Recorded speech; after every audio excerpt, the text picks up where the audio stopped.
আমরা আইনের প্রতি শ্রদ্ধাশীল, আমাদের সারা বাংলাদেশের মানুষ জনগণ আজকে আইনের শাসন প্রতিষ্ঠিত হয়েছে সেটা দেখতে চায় এবং কেউ আইনের ঊর্ধ্বে নয়, সে দুদক কর্মকর্তা হোক কিংবা পুলিশের কর্মকর্তা হোক কিংবা যিনিই হোক, তাদের বিচার অব্যাহতভাবে এবং সিরিয়ালি হচ্ছে, আপনারা সেটা দেখছেন।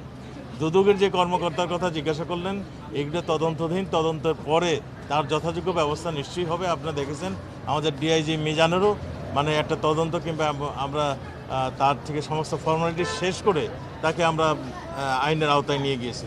দুদকের এখানে ফর্মালিটি শেষ করে সে আইনের আওতায় সে সম্মুখীন হবে।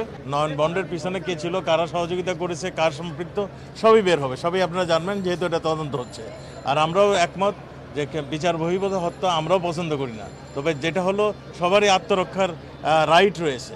যখন এই পরিস্থিতি যায় তখন আত্মরক্ষার জন্য যে কেউ, আপনিও আত্মরক্ষার জন্য ফায়ার ওপেন করতে পারেন, এইটাই নিয়ম।